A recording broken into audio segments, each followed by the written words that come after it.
is 7:41 a.m. Good morning. The news headline: Insecurity.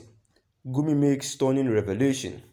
Says some politicians are worse than bandits. The news in full. A Canada-based Islamic scholar, Sheikh Ahmad Gumi, has cleared the air on his negotiation with the bandits. Gumi said that his efforts at negotiating with the bandits were sabotaged by some influential Nigerians. The cleric, however, noted that some politicians have killed more Nigerians than the bandits. Kaduna Sheikh Ahmad Gumi, a prominent Islamic scholar and preacher, has declared that some politicians are worse than bandits, as more Nigerians had been killed by the effects of mismanagement of resources than banditry.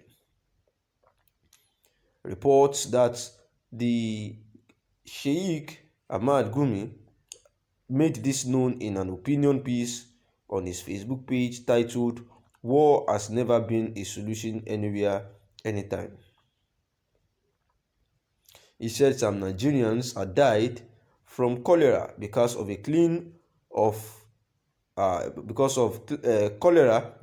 lack of clean potable water. Some of these politicians, who I see as urban bandits, out of their sheer mismanagement of our meager resources and misplacement of priority, caused the death and infirmity of more people than the effects of bandits. Gumi said his mission was sabotaged by some influential people in the country. The cleric further stated that some disingenuous people said peace and negotiation with herdsmen bandits have failed. He insisted that his mission has not failed, but it was sabotaged or discouraged by the same influential people that benefit from the chaos, or like us, to destroy ourselves and leave the herdsmen in perpetual ignorance. The cleric, who is known for interventions and negotiations with bandits, lamented that it was unjust for the military to have turned around and killed repentant bandits. Meanwhile, it has previously reported that Sheikh Ahmad Gumi lambasted Femi Adesina, the special advisor, media and publicity to President Muhammadu Buhari.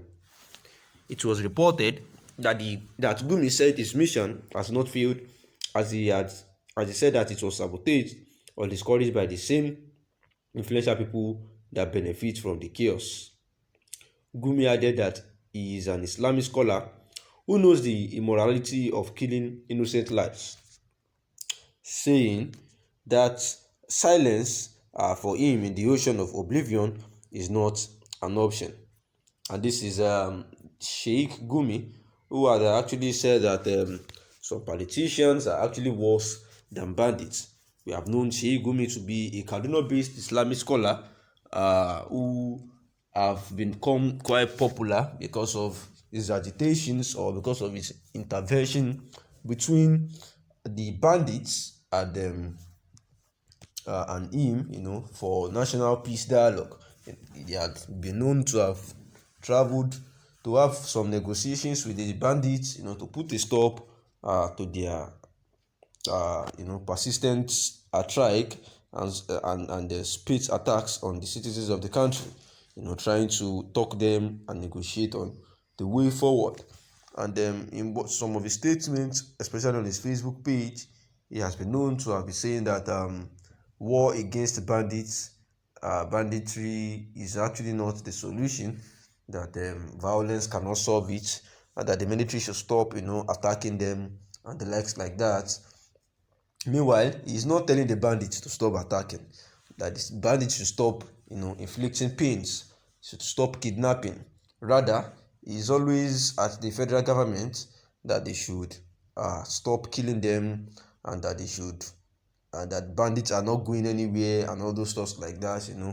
That's in his statement, and it is becoming so pathetic that a whole lot of organizations have actually come out to say that Sheikh Gumi should be actually arrested for his words that can actually be tagged as a national threat to the federal government of Nigeria, because most of the times it comes at the military men saying that what they are doing is unjust, that they need not to kill them and fight against these people or launch attack on them, that what they need to do is to dialogue with these criminals.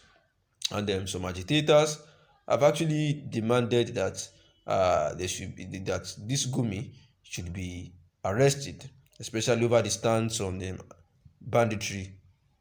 A coalition of Niger Delta agitators, ssÄNDIT, also demanded that the Islamic cleric Sheikh Abubakar Gumi should actually be arrested over their stance on bandits and armed areas.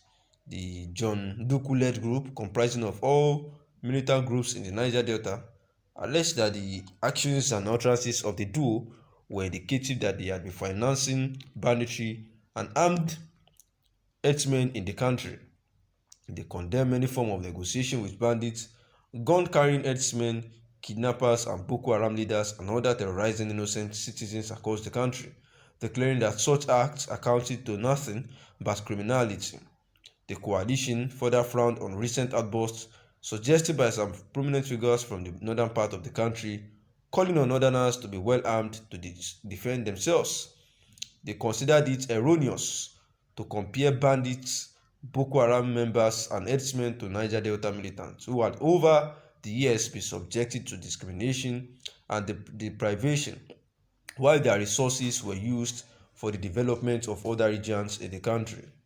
It is therefore out of place to seek amnesty for killers and abductors of innocent school children and citizens simply because some militants in the Niger Delta had been given amnesty, the group added.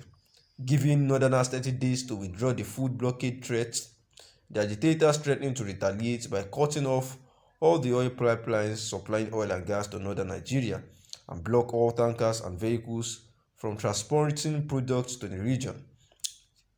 They also threatened to make sure that the oil licenses belonging to the northerners were revoked after the expiration of the ultimatum. Doku noted for Sheikh Ahmad to have accepted in the first place to negotiate with terrorists who are enemies of the Nigerian state, and also recommend that government should grant the criminals amnesty for no just reasonable cause, means that he is an integral part of the group. And as a result, Femi Adesina too, who is the media and publicity advisor to President Muhammadu Buhari, and also called Sheikh Gumi bandit lover, saying that the bandits